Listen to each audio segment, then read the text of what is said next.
So conservative Republicans are trying to rally the party around a plan to challenge President Obama's executive action on immigration. But even if the GOP does unite and challenges the president on that score, there is still his presidential veto. So how is this immigration fight going to unfold? Jillian Melcher is a writer for the National Review. Richard Fowler is host of The Richard Fowler Show. Welcome to both of you.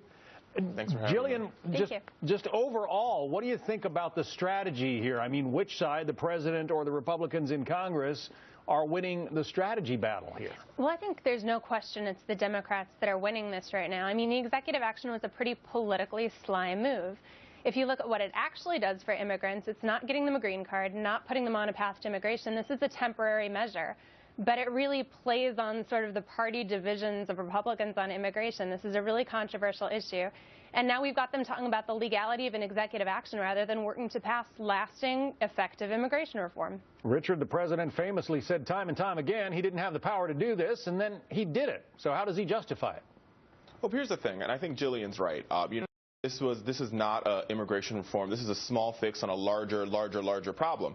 But the president had to act. He's waited so long for Congress to do something. As millions and millions of Americans live in the shadows, this president had to act, and that's exactly what he did. And if Senator Jeff Sessions and others in the Senate and the House want to play this game of Russian roulette with our homeland security after what we saw happen in Paris, they're making a really bad mistake. Whether you agree with immigration reform or not, shutting down the Department of Homeland Security is not an answer. Well, but no one, Jillian, is talking about shutting down the Department of Homeland Security. They've funded it through February. They're going to try to find some kind of a way to defund the president's program, right? Yeah, I think so. I mean, I really like Paul Gigo's take on this, that the president had a chance to choose between an issue and having a solution, working on compromise.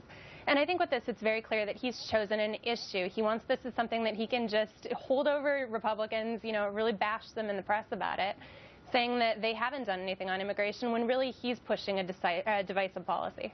But here's the thing, Jillian. The president has tried to get a solution. Marco Rubio, Chuck Schumer, they hammered out a bipartisan deal 2 years ago, and it failed the United States House of Representatives because Republicans wouldn't vote for it. It included border security as well as a pathway to citizenship. Republicans have a huge problem with the pathway to citizenship. They haven't proposed a solution. They haven't proposed how we replace it. They haven't proposed how we fix it. And until they do that, we'll be at a stalemate in immigration forever.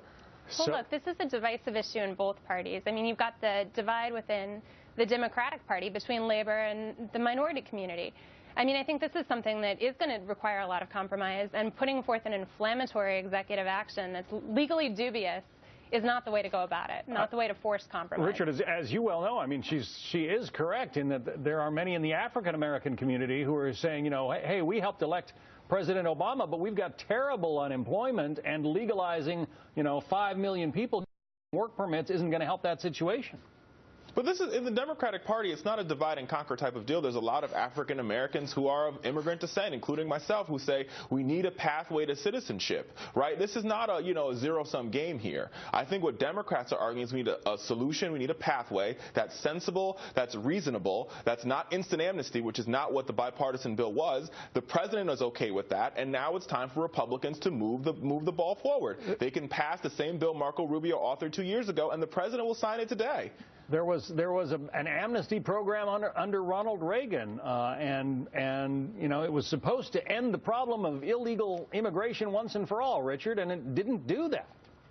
No, you're right. I'm not saying that amnesty is the answer. I'm saying we need a pathway to citizenship. The pathway that was hammered out is a long pathway, including having to pay taxes, having to go through a criminal background check, and that's a solution that works for many Americans. 67% of Americans believe that we need a solution to our immigration problems. So let's get to work and get it done. Yeah, but what the president has offered isn't really a solution. I mean, I think there are lots of Republicans that would agree with you on it. It's a stopgap measure, Jillian. It is because Republicans refuse to move. Measure, but it's an incredibly divisive one. I mean, I think but it's because Republicans have refused to move. I think there are a lot of Republicans that would agree with you that see this is an opportunity to advance a free market for labor, just as we get behind a free market for many other things. But with this executive action, it's incredibly divisive. It's playing on the divisions. I think it's putting Republicans in a position where it's going to be very difficult for them to compromise with the president. And we see those divisions. That's the political game. We see those divisions in this conversation. All right, Jillian Melcher, Richard Fowler, thank you both. Thank you. Thank you.